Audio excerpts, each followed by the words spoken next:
Magandang hapon po sa inyong lahat. Lahat ng nandito po ay mga couples, mga BEC. Halo-halo. Okay. Welcome po sa aming parokya. Welcome po sa parokya natin. Holy Hour, isang panahon na kung saan tayo humihinto para magbigay ng panahon sa Diyos para sa pagdarasal. Ang keyword for today is the word stop. Stop. Parang sikibuloy lang, di ba? Stop. Kailangan natin sikibuloy para sa Iran at saka sa US war. Stop. Ano ang kahulugan ng salitang stop? Well, may kahulugan po ang bawat letter ng stop. S is, of course, stop. Huminto. T is take a breath. Sa Bisaya, may kaklase ako, di ko makalimutan eh. Sabi niya, guminhawa ako. Sa amin, ginhawa eh. Dito hinga. Dito hinga. So, stop, take a breath. Pause. Take a breath. Air. Sabi nga ni Saint Padre Pio, di ba? Prayer is the oxygen of the soul. So, we take a breath. And then O is observe. Diba? Ano ang Tagalog ng observe? Pagmasdan. Pagmasid. Iba siya sa pagmasdan. Okay. Pagmasid. Magmasid. Stop, take a breath, observe. Tapos, ang last is proceed. Maganda siyang, hindi proceed na income Proceed. Kung ano ang napagnilayan mo sa buhay natin. Di ba? Dapat huminto tayo, magdasal tayo, tapos observe. Itong mga bagay na ito ay mga ingredients ng pagdarasal. Stop, take a breath, observe. Pag nagdadasal po tayo, we observe kung anong mga nangyayari. Mas klaro ang mga nangyayari sa buhay natin.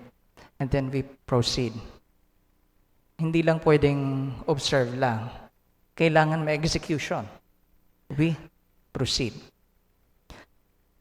At ngayong araw, may tinuturo po sa atin ang ating ebanghelyo, ang ating Panginoon, na pwede nating may apply sa buhay. Sa ating ebanghelyo, inyo pong narinig ang kwento, famous na kwento about Lazarus and the rich man, yung mayamang tao, at si Lazarus. Kilala pala niya si Lazarus, di ba? Pero nung nasa mundo sila, hindi niya pinapansin si Lazarus. Pero nung nasa impyerno na siya at nakikita niya si Lazarus, kilala niya. Inuutusan pa nga niya eh. Di ba? Amang Abraham, utusan mo nga si Lazarus. Di ba? Utusan mo nga si Lazarus. Isang bagay ang ating mapapansin sa pagbasa ngayong araw, kasalanan. Ang common kasi na pag-intindi ng tao when it comes to the word sin ay ang nagawa kong mali. Nagawa kong mali. Ginawa kong mali. Ang choice ko na mali. Sa ating ebanghelyo, wala namang ginawa yung mayaman. Pero remember that not doing is doing. Not doing is a choice, but it is also doing. Walang neutral ground when it comes to actions. Ang neutral ground lang ng action is yung neuter na gender, mayroong masculine, feminine, neuter. Neuter is nasa kalagitnaan is yung paghinga, that's neuter. Kalagitnaan siya, hindi siya kasalanan. Neuter, paghinga, pagpikit, gano'n. That's neuter action. Pero sa ginawa ng mayamang ito, sa hindi niya ginawa, nagkasala siya. That is why sa banal na misa, we recite, di ba? Ano yung nire-recite natin? Yung pagpapabaya. Pagpapabaya. That's the term. Sin of omission. Pagpapabaya. Well, para hindi po tayo makapagpabaya, pwede po nating i-apply ang salitang stop. Palagi. When it comes to deciding on things, apply stop. Stop, take a breath, observe. proceed. Diba? Yung iba kasi, playing safe. Hindi ako gagalaw para walang mali. Diba? Para wala akong decision na ginawa. Hindi niya alam na even not doing is doing is a choice already. Is a choice already. At yan po ang tinuturo sa atin ng Panginoon ngayong araw. Let us look into our lives. Let us look into our lives.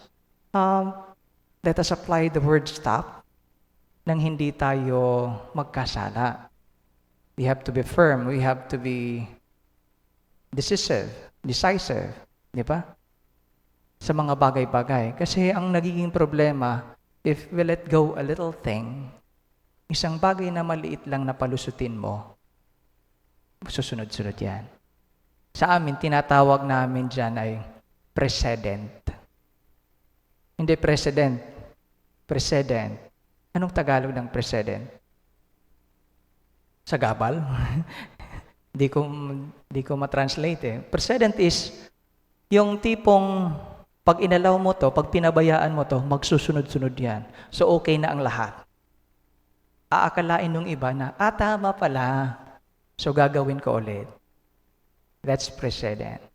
Kaya sa mga desisyon natin, sa mga anak, lalo na sa mga magulang, alam ko pong mahal natin ang mga anak. But remember, love is firm.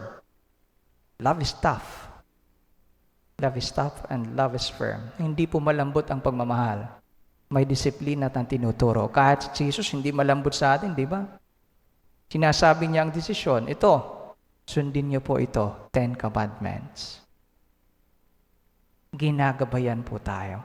At ngayong araw, sa ating buhay, may apply natin ang salitang stop sa mga desisyon natin.